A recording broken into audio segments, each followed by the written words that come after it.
Hello, my dear students. I welcome you all to my channel. Today we are going to learn an English chapter of class 9. The name of the chapter is The Best Advice I Ever Had, written by Mrs. Vijay Lakshmi Pandit. Before moving to it, students, if you are seeing my video for the first time, please subscribe my channel and press the bell icon so that you get the new videos which are about to come. And if you like the video, do press the like button and share with your friends. So moving on to the lesson, this lesson is which is given here is an article which was written by Mrs. Vijay Lakshmi Pandit. She was one of the sisters of Pandit Jawaharlal Nehru, and she wrote this article actually for the Reader's Digest. It was a monthly magazine when she was High Commissioner of India in the United Kingdom. So here she is going to share her experiences, the advice she got from the famous personalities, and especially the advice she got from Mahatma Gandhi, how it has helped her in her life. So let's start with it.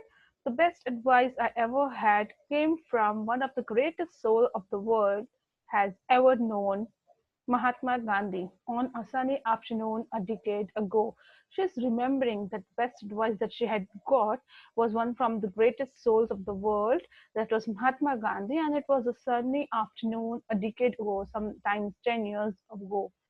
So she is now adding on that most of the people, they go through the anguish period, the trouble, the sorrow they have in their life due to various circumstances. And in such period, it's very difficult for them to live in the society because the people of the society also have the thinking of a low thinking, a kind of low thinking and no respect towards the women, especially the woman who's not having the husband, or the one who's living alone and taking all the responsibilities of the family. So those were the period when the society did not look upon such kind of women with a good and respectful eye. And this lady was in that era, and she has to suffer these things because she had lost her husband recently, and it was a deep sorrow which she was going on through, and the society on it was not respecting the way she had to be.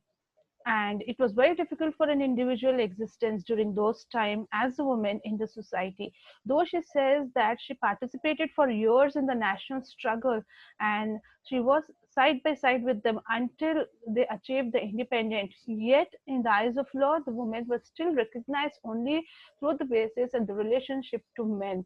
There was no individual recognition given to women.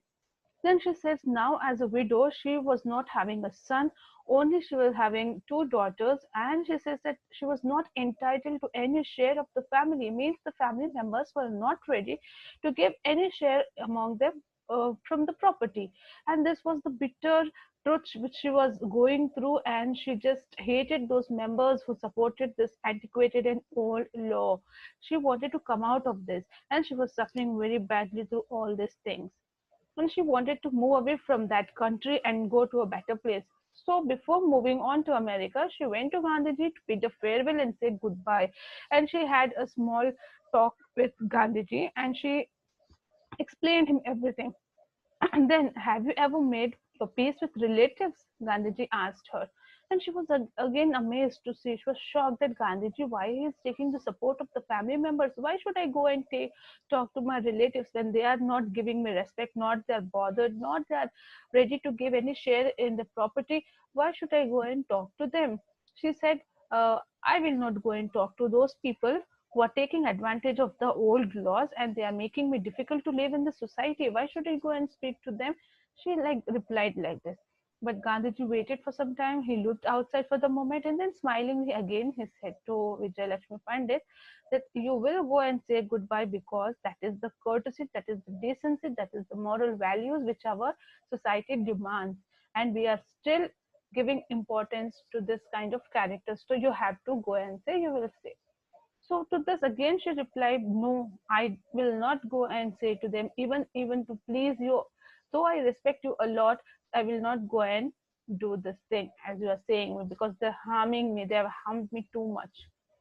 So again to this, Gandhiji said, "No one can harm you except yourself. You are the one who is harming yourself by keeping that hatred in your mind and heart." And Uh, I see enough bitterness in your heart to cause your injury unless you check it. Gandhiji said that you are causing your own injury to yourself because you're having that bitterness and hatred in you. So you have to remove that. So she remained silent and she just listened to him. And he was saying, you are going to a new country because you are unhappy here and you want to escape from the people of the society who are commenting and disrespecting you. But can you escape from yourself? Will you find the happiness there where you don't have the happiness in your heart? Wherever you go in the world, you will not find that happiness unless and until you clean your heart. Think it over it. You must be little humble, he said. Then you have lost already your nearest and loved one, that is the husband, and further you don't injure yourself by uh, running away from the responsibilities, and don't lack courage to clean your heart and forgive everybody and just live a good life here. He tried to console her and tried to motivate her and not to keep that hatred in her heart. Then these words, they were just in her mind, and she did, and these words did not give her peace. Means she now, every now and then, she used to think about this words and the advice which was given by Gandhi. Then finally, she did not go without paying a farewell or bidding a farewell to brother-in-law. At last, she had to call brother-in-law, and then she said to meet them. And for only for 5 minutes they met, but she said, I felt a very big relax. I thought my heart felt as if a big burden has been removed from my heart. Just because they spoke just for 5 minutes, she just told about the plans, what she was having in her mind, and she asked for the good wishes from them, and then she left for America. But she felt very light. She felt that the great burden which was in her heart was removed. So now, the small gesture was the beginning of significant change. From here, the change started in her life, that because of the advice which was given by Gandhiji. Then, year and a half later, she was in New York and she was as a leader of Indian delegation to the United Nations. And there they had filed a complaint. Indians had filed a complaint regarding the treatment of the people of Indian origin in South Africa. Means they were not properly treated. They were tortured, and they were the blacks and whites were going on in South Africa at that time. So there was a harsh things which was said in the conference and the debate which was going on there. So the way the opponents, the Africans and the other people said, in the same way, Vijay Lakshmi Pandit says that even I struck back with the same sharp weapon. The way they spoke with the words, even I gave them the same answer. Then after few words, I suddenly thought of Gandhiji. To him, means were as important as the ends. In the long run, perhaps more important, he wanted to solve it everything with a calm and soft mind. But here it was the contrary thing. So she started thinking this is not right, and this is just injuring our own self-respect. So before going to bed that night, she just resolved herself, and she thought she is not going to use such kind of words in the debate anymore. And then next morning, the next day, when they continued with the meeting and the conference there, she did not attack on them with the words. She refused to retaliate to personal attack. She did not use any hard words. They just discussed on the merits of the case, the positive points of the cases, and she just got back with that harsh words and the hard words which she was saying before. Then, before leaving that committee room on the last day, she just went and apologized the opposition leader that if she had anyhow hurted them by the action and the words that she said before during the debate. So please forgive her. This was the this was the apologizing which she was being asking by the leader of the opposition party. Then this opposition leader, he said, there is no such complaints in my heart. So they happily moved away from there. Then she said, this was the advice which helped me in my every situation, not only in the big perspective, but even in the small matters at home and in any of the situations. I just imagined that. advices that I thought about the Gandhiji's advice, and it helped me a lot. She said just it may be a any normal woman, a common woman. She might imagine sometimes that she has got one recurring nightmare that she has invited guests and everyone are have arrived and it's time to eat, but no dinner is ready. And what a nightmare! Ah, then the eyes open and it's a nightmare. So you will be a bit relaxed. But she said this is what it happened to me in a real way. It happened to me in real manner. My guest of honor had come and it was Prime Minister of Great Britain and Lady Eden. I had called them, invited them for the dinner party. And at that time, I had planned everything very carefully, keeping in the mind the taste and everything, the menu to the color of the schemes of the flowers and everything. The guests have arrived, the drinks were being passed on once and twice, and the signal was given to the butler, to the in charge there to announce for the dinner. And they all waited. But again, for the third time, the drinks were coming on round, and she thought that yes, there is some problem, and she ran towards the kitchen. And to her shock, she saw there that the cook was sitting beside the ladder and singing and just moving his foot, and he just all the foodstuffs and the chicken pieces were lying on the table all messed up, and she was shocked and she was not able to control herself. She wanted to shout at top of her voice, but she just controlled and said in a polite manner, "Why is the dinner not ready?" "It is ready, madam," was the answer given by the cook. And everybody was sitting down, and she was very angry, and she was about to shout and dismiss him from the job of the cook.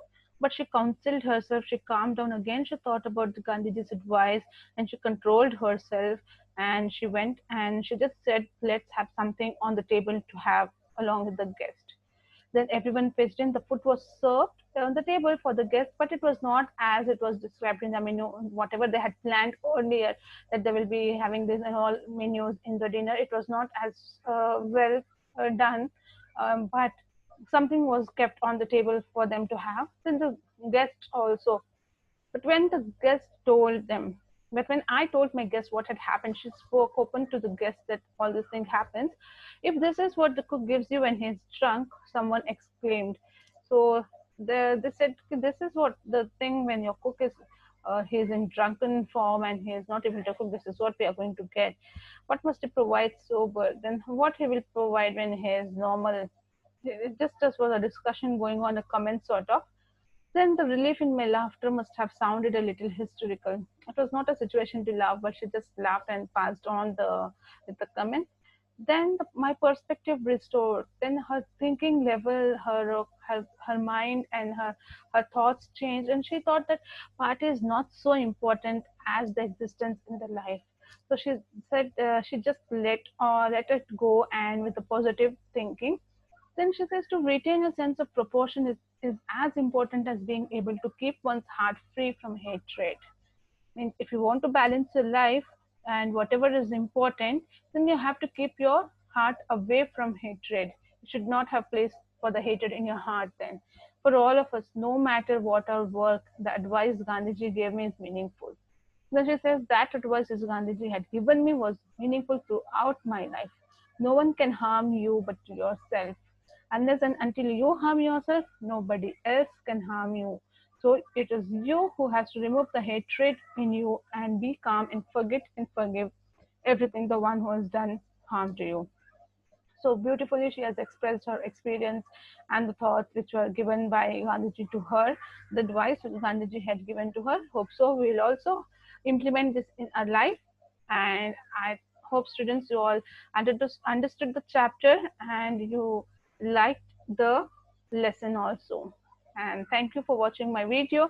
If you liked it, do hit the like button and share.